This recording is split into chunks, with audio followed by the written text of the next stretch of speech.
Welcome to React with Alucard, your host, London VK Alucard. Yo, what's up, my Vamp army? It's your boy, the Vampire King himself, London Alucard. And welcome to London Alucard Reacts. We're doing a reaction to Georgia Dow. Georgia Dow. Oh, she's a therapist. Oh, I didn't know that. A therapist reacts. Oh, so she's a therapist. This is Lenore, my vampire waifu, who I'm going to be playing on WWE 2K25, My Rise, with your boy, of course. She's my vampire queen. I'll be starting that series after I'm done with the Invincible and Adam Eve My Rise. I'll be starting hers up. Me and Lenore's. This is Lenore and Hector, love, manipulation, and empathy in Castlevania. Let's get it. Take it away, Georgina. Oh, she does more videos? Oh, she does one on... Oh, she did one on her too? Oh. Okay. Like that. Let's get it. Of Hector. Is this? Let me I solve love Hector. this season too. Is this going to be like the time you found a spider with one broken leg and you tore the castle apart looking for something small enough to make a splint out of? No. I do wonder a little bit if that is Lenore's thought process, right? Like, some people do love to caretake Oh, I like things how she got and the same to cosplay see something outfit of that's it. broken and fix it and make it better. And so the thought is Hector her little tiny project of something that she can repair? And what could be cuter than seeing a little tiny spider with a splint on its leg? Just saying. I also need you to leave before I decide to kill you for keeping our guest in such a manner. Was that for my benefit? So that I'll think you're sympathetic? Why would you think such a thing? Vampires, they like to play with your food. And Hector is a little bit less naive. You can hear Isaac's word about how... I see the vampires as cats. Cats play with their food all the time. And so now that Hector's been through all of the things that he does, he looks at the world with a different perspective, which often happens to us when we've gone through pain or hardship. We don't look at the world with as rosy-colored glasses. And so we get to see how the entire dynamic between them gets to evolve. Marana is the organizer. Streaker is the warrior. Huh. And you? The diplomat. And she's so good at this. So when you're trying to build trust, especially when someone else doesn't trust you at all, it's really important that you're very transparent. So she's giving him all of this information that she doesn't actually have to give. And in a way that's coming off that it's very soft, not forced, just direct. Because if she gave off any thoughts of manipulation or conniving, right away his defenses would go back up, and she wants him to feel comfortable with her. She's starting out trying to garner his trust in order to get him to do what she wants him to do. Let's just have something to eat and talk. You call the guard. Tell him to unlock this door.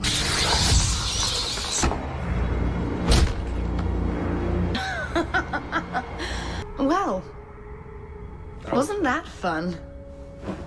It's Oh, I an didn't even know interesting she had thing because I piercings think in her. that our default is to believe that kindness is weakness. If someone is soft-spoken or thoughtful, that must mean that they're weak. And actually, it's the opposite. If you don't have to show off a lot of bravado and don't have to be loud and you don't have to throw your ego everywhere, usually that means that you actually have a secure attachment type. You shouldn't mistake kindness for weakness. And that's what Hector did. But again, he has to try to take as shot as he can. He's kind of locked in a cage, so you understand it. Yeah. But it's those that are soft-spoken and sure of themselves that actually have a much stronger ego strength.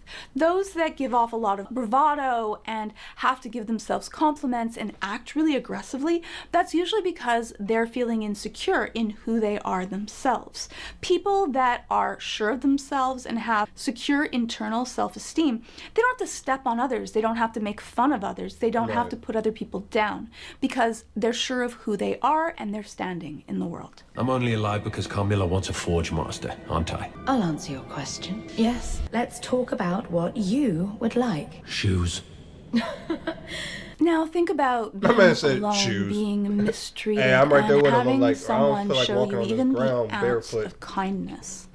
For people that are in that situation, they can go through something that we call Stockholm syndrome, where you start to find alignment with the person that's keeping you captive. There is a certain amount of controversy. There's not a lot of cases, and so because of that, we haven't done a lot of scientific analysis on this. But definitely in cases where people are being mistreated or abused, that want for some kindness and consideration can be really, really great. And that need to find someone that you can feel safe and comfortable with grows even greater, because think of it, you're scared, you're mistreated, and so even a small little tiny ounce of kindness means so much. If you've ever been bullied every single day, or you're alone in school and someone offers you to sit down next to them or to share their lunch, that little tiny act, there are times where it's something so small, like even a smile, that can make someone stay, because perhaps you're the only one that smiled at this person all day, and maybe they've been going through a really hard day. And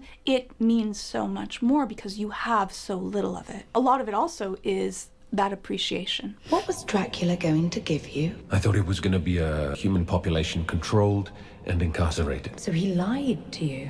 What was he going to give you for doing this work that he lied to you about? So the different things that we would need to have in place to have it even be considered Stockholm Syndrome would be, one, the person being held would have to develop positive feelings for their captor, the person that's mistreating them. You can definitely see that building between Hector and Lenore even at this stage. Two, they have to not have a previous relationship, because this is a relationship that only develops under duress. What was your reward for serving a man who lied about his intents? I assumed I would live outside whatever enclosures were placed around the remaining humans. Another one is the refusal to cooperate with those that are rescuing you or helping you. You actually find an alignment and a protection to the person that's holding you captive. You assumed. I'm not sure there was ever a conversation as such. He would have continued to need night creatures. He seemed to value my advice, so maybe I would have kept a role in his court. Oh, Assumed. Castlevania, my dumb self. How did I forget that? Castlevania was the TV show that came out this year, plus the Interview with a Vampire also. Oh, and no, actually we had 3 TV shows, and What We Do in the Shadows too. There's the 3 vampire TV shows that came out. And also the hostage or person being held, their belief in the humanity or kind intentions of the person that's holding them. That they feel that they have similar values or a similar alignment, that they're much more similar than they had expected at the beginning. Seem to, maybe. Did you not want a reward, Hector? Or were you just expecting one would be presented? And Lenore does a really good job of trying to find out what Hector wants. In diplomacy, that's what you want to do. You want to be able to give the person that you're wanting to negotiate with something also. If you both get something out of it, it becomes a win-win. They're a much better, more stable ally. And that's what she hopes for from Hector. If he feels an alignment with Lenore and they're working towards one goal, then he's doing it because he wants to. And that has a greater chance of success. So, what do you want? I wasn't necessarily looking for a reward. I believed in his work. But obviously you expected something. The way that she speaks, it's heartfelt, it's soft. She takes her time and she listens to what Hector is saying. She's not trying to force him into something. She really wants to understand him, which is so important in finding an attachment with someone. You want to be able to validate, understand, and reflect back that you understand what the other person has said. Not just listening to the words that he says, but looking at his body language and the things that matter to him versus the things that don't. And if you get good at reading that nonverbal communication when someone moves in, they're more interested. I want to say, she is beautiful, Georgina, and I love her Lenore cosplay outfit. I don't know if them her real fangs, or if they fake. I think they're fake. But they look real. When they furrow their brows or move backwards, it's something that might have taken them aback or made them feel uncomfortable, or they didn't like it. If their eyes start to sparkle and they're wanting to hang on their every word or start to speak more rapidly, that means that they're really interested in this. That's when you found someone's hook, the thing that matters to them. And people enjoy feeling that. The more that they get the things that matter to them, that dopamine hit, that rush of feeling affirmed and cared about, really makes us feel good and then like the other person more. You don't even get to leave. You haven't got anything. I have all the power, and you're a pretty man in a box. I'm pretty. It just doesn't seem fair. It's an interesting thing, her throwing that little tiny compliment there. I would assume that she's probably just doing it to gain his affirmation, compliment him, which works really well for people. If you compliment them, that is in a way that's genuine or takes them off guard or they didn't expect it, or a compliment that goes with what they did. Like, so instead of just saying, I really like what you did. I like that you did this thing. The way that you handled this really mattered. You want to attach your compliment to what brings that compliment about. I've been awake all day thinking about it. You, down here. I'm loyal to my sisters. To just fling open the door and say, fly, be free, pretty human boy. Fly, be free, pretty human boy. Like, it's quite flirty, but I think that she really does genuinely see him as beautiful. I think that he does garner her attention and interest. Do I think that it goes further than care or interest? I think that and is it's crazy. That would be... Lenore has... I'm guessing Lenore's... Well, we didn't see that much of her. I gotta read the comics and see does she do more in the comics. But it looks like her favorite color is blue. Or like... Because I know blue... It looks like her favorite color is blue because her color scheme... Because I know blue, red, and yellow are like royalty, high priestess, high queens, majesties. That's the colors that they use, is like red, blue, and yellow. Because I know Carmela has red, and I like that too, that they all each stands out. Come and sit down. And it's crazy because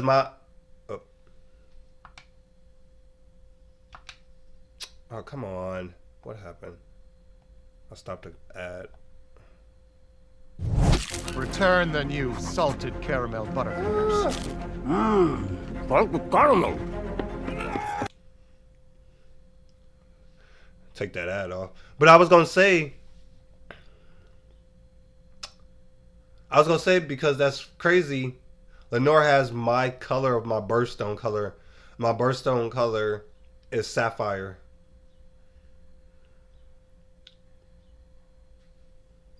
Credit karma. Yeah, I can't wait. And somebody made Lenore in community creations, so I gotta edit her some. And we're back. Also, you'd survive less than a day on your own. Okay, that's completely true, and I would die almost immediately. Damn. In diplomacy, if you're both coming at it from a power dynamic that's really divergent, the person that's giving you that's at the lower position may be doing it just because they feel coerced or they feel forced. There's a greater chance that they're going to feel animosity or feel oppositional. And when you're in that position of feeling forced to give something, there's a much greater chance that you're going to try to undermine it or find something better. And so that symbolic piece of of them sitting down together and her holding her hand, she's saying, I care about you, that you matter to me. But is this just her using her female vampiric wiles to try to gather him in so she can manipulate and get him to do what she wants for her sisters and her? Or is it because she finds that that's more fair, and to be able to do this from a much more equal standing would feel better for her? I think it's probably more the latter, but I think it's up for debate. Say it. Please. I'll be loyal to you. This scene kind of goes to that level of manipulation. It's not a fair promise to someone in the middle of the heat of passion, because you're not really thinking cognitively, you're only thinking limbically. That part of your brain that processes deep thoughts is kind of turned off. And so it's not fair for Hector to have made a promise during this moment, because he's not fully there. Most of this is taken up by that dopamine rush of passion. She uses this time to be able to make his promise so that she has what she wants. That definitely shows that Lenore is more wanting to get what she wants over what Hector would want, even if she has to use manipulation to do it. All these rings are linked, and his night creatures will be loyal to you too. And he's going to have freedom of the castle. He gets something back from this. Marana will... Shh.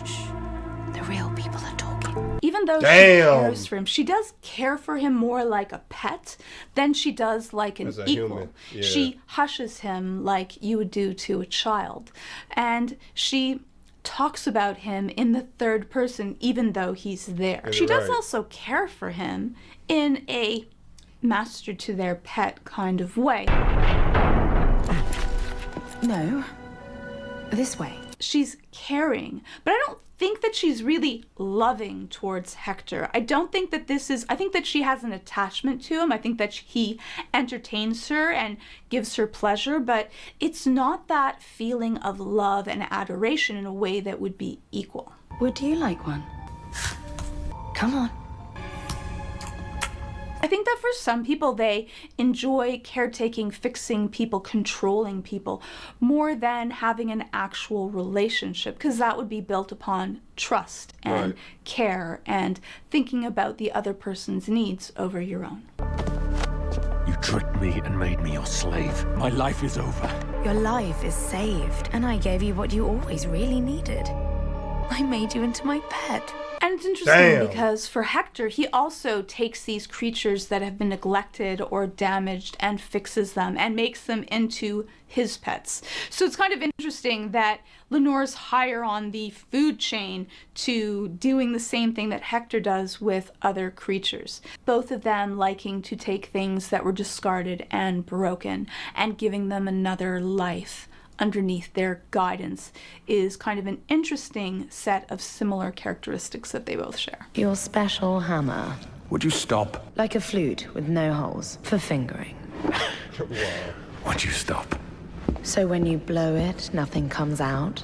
Good God, woman. The way that they banter now is much more of this equal thing. You can see that they have formed a real attachment to each other, and how he can kind of be bemused by her silly innuendos and puns, and she can tease him back. It's a much different relationship than the way that they started, but still not equal. I'd seen enough war before I was 5 years old, and life didn't get better after that. I will never be comfortable with the idea that the best way to end war is to kill most of the people and cage the rest. And so that gives us why Lenore chooses diplomacy, and also why she feels she's against Carmilla's plan. I think that a lot of times it is our childhood and the things that we've gone through that shape who we become.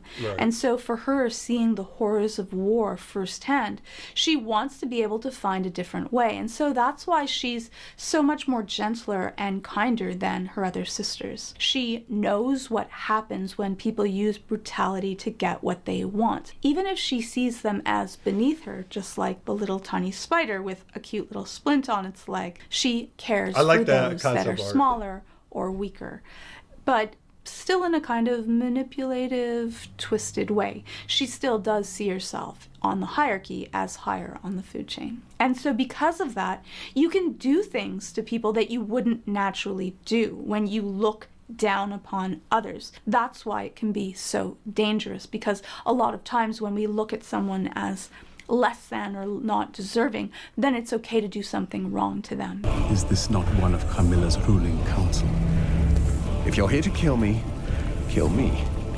But leave her alone. She is not the threat here. That kind of brings us back to that Stockholm syndrome. He now could do whatever he wants to, but he protects Lenore, even though in a lot of ways she manipulated him, but he cares about her and feels, I think, a genuine affection or love for her. And that's the question, though, is that genuine, or is that just because of circumstance? If they had met in a different way, would have he still felt as captivated by her? Part of me is like, yeah, Lenore's really captivating. But her affection is only superficial. I don't think that it's really that deep. And I wonder if it could ever get that deep, if some of her humanity was lost in her vampirism. I don't see her as genuinely affectionate as Vlad Tepes was, at least. But I guess that's up for debate. Let me know your thoughts and ideas in the comments below. This one stays safe with me.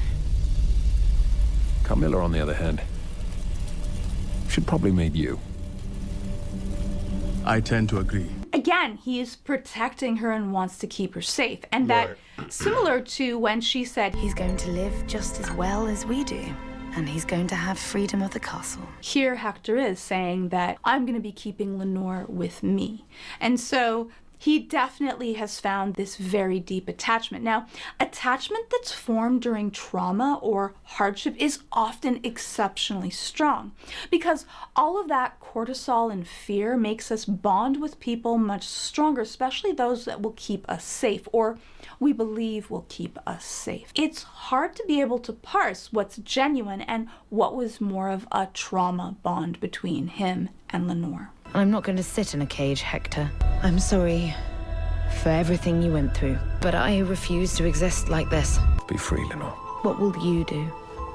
I like that Lenore I'll write gives a a book really or nice apology, and then she asks what he's going to be doing. She does care about him and want to know, but is care enough for both of them? And how deep does this relationship really go? I think that for Hector, he really does feel for Lenore. Lenore is this person. You can see him looking at the finger that he cut off that was that bonded ring that they both shared, and with a little bit of, it seemed like a bittersweet sadness of times that they shared together that mattered, that he had also broken that bond. And so for her to choose her own way is also something that he has to accept. I think I'm going to write a book. The future should know the mistakes we made. And recently I've been caused to know the value and the beauty of things that live longer than I do. And just like how Lenore had kept Hector in a cage, a bonded cage for Carmilla, Hector was loyal to Isaac, and he was going to keep her in a castle similarly. But she didn't want to. I hate that she Is died. that all there is to it? Hector, you are a silly man. Like, I see him running off and grabbing her scarf, like that only last piece of her. Anyways, that's probably just my emotional attachment to it. No, that's what I it's thought a he was really, going I to do don't know, too. I felt really sad about Hector losing Lenore, and Yeah, even though I think that their same. relationship was a lot of really bad situations and manipulation, of the huge different power dynamic that they both shared, I do think that there was a lot of genuine care and affection. And when they had this banter and teased each other, you could tell that it was charming and sweet, and they didn't have to spend this much time together. They chose to. And so possibly in another realm, in another world, They're together. maybe they would have, if they had met each other on different circumstances, It would have that been different. perhaps the ending would have been different also. I did really like the relationship of Hector and Lenore. Same. The good and the bad. Same. Two people that are more of the super feelers, caring people, caretakers, that were pitted against each other, but ended up together in one way or another anyways. If you like this video, you can check out my Wednesday Season 1 compilation, ad-free, sponsor-free, only on Nebula, just like all my other videos on Nebula.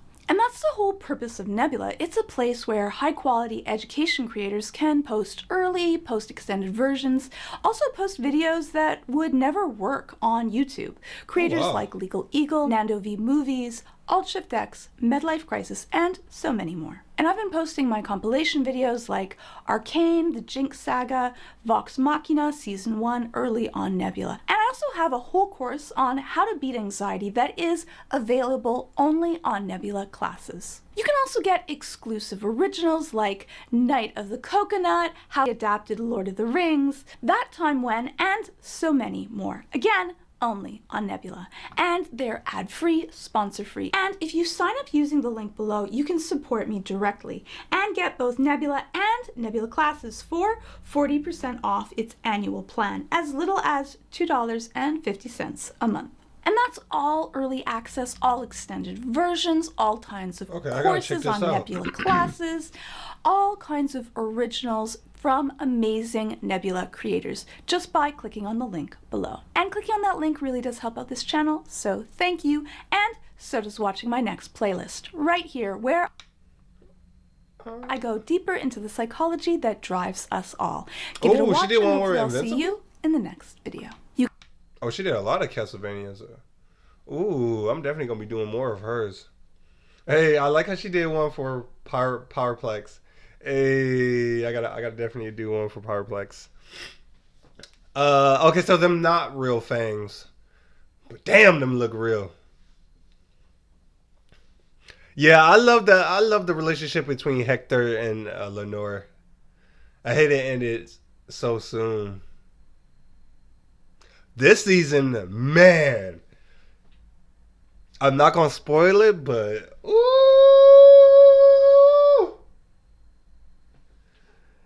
somebody in this new season gets turned into a vampire. I'm not gonna say who. You gotta watch the season. Only on Netflix. I want to thank y'all for coming by. Shout out to Georgia Dow for the Lenore and Hector video. Oh, she has 14 videos. I'm gonna definitely do reactions to all of them and post them. I want to thank y'all for coming by. It's been your boy, the Vampire King, London Alicor. And thank you for coming by, London Alicor Reacts. Make sure y'all bite that like button, bite that subscribe button, become a member of the Vampire Army, because all we are is a feeding frenzy for blood. And I'll see y'all for the next one.